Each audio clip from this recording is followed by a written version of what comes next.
Hey everyone, and welcome back to Acting for Film. Today we'll be talking about how to answer the dreaded "tell me about yourself" question that many actors get during an audition. We'll also discuss the idea of letting your wardrobe work for you when you're creating a character. As a working actor, I lost count of how many times I've walked into an audition room, sides completely or almost completely memorized, ready to give the performance of my career, only to be thrown a curveball with a question, "Hey, so tell me something about yourself, Chris."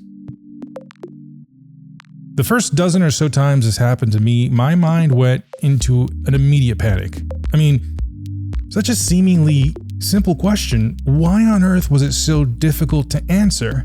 For me, personally, I think it was because I never really had time to live a life outside of being an actor, so I couldn't really have a conversation about anything else. I was fresh out of school, 4 years of conservatory training. My every thought, dream, vision, goal was to become a professional working actor. It was my obsession. I mean, every book I read, every film I watched, it all centered around this one thing: acting.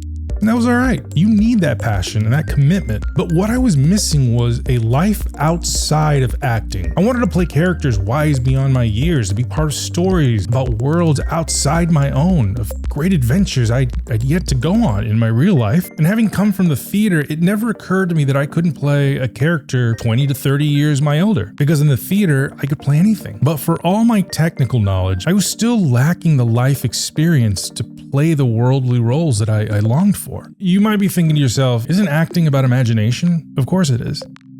But it's the mixture of that imagination and those life experiences that give you the ability and the authority to play roles beyond your wisdom and perhaps even beyond your years. You've done your work, you've done your studying and your training, and that's a lifelong pursuit. You'll never be finished learning. That's a beautiful thing.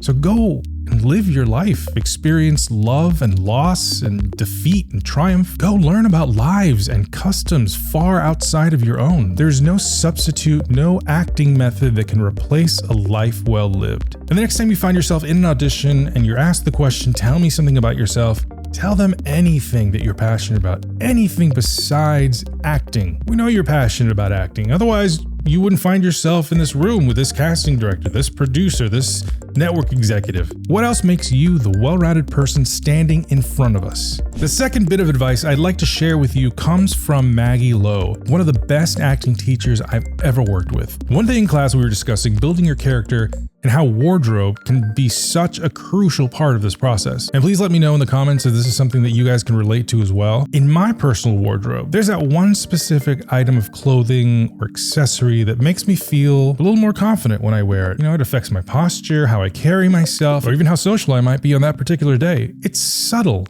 nuanced changes in behavior, but it makes a difference to me, and therefore how others perceive me and my energy on that day. I think most of us can relate to that, and it can be anything: a belt, a hat, a sweatshirt. So there's a good chance that the character that you're portraying has something similar to that in their wardrobe. So Maggie suggested that we try getting into character and going into our own wardrobe as that character and finding what that special article of clothing or accessory may be. And once you have it, wear it any time that you're rehearsing your scene or working on your character, and don't tell anybody about it. This is just for you as the character to know. And when the time comes to meet with the wardrobe department on your shoot, bring a few options of your own that would be appropriate for the story and the time period. Include that special item. Oftentimes, if your own clothes match the time period and aesthetic of the scene, it's preferable to have the actor wear their own clothes because they're already comfortable in it and it already fits them well. And if you end up not wearing your own wardrobe, then make it a character choice to leave that item behind in your dressing room, and in character, choose something from the wardrobe that was chosen for you. And believe that your character chose that item for a very specific reason. Be intentional with your choices and ground your character in truth. Let the wardrobe do the work for your character. That's a wrap for today. If you found value in this episode, please show your support by clicking that like and subscribe button. And if you have an audition story you'd like to share, please reach out on social, TikTok, Instagram, and X, formerly Twitter, at Act4Film. That's ACT, the number 4, and film. On YouTube, we're at Acting for Film, spelled with FOR instead of the number, or you can always email me directly at Chris, CHRIS, at cgwong.com. But most importantly, remember to believe in yourself and enjoy the journey. I'll see you tomorrow.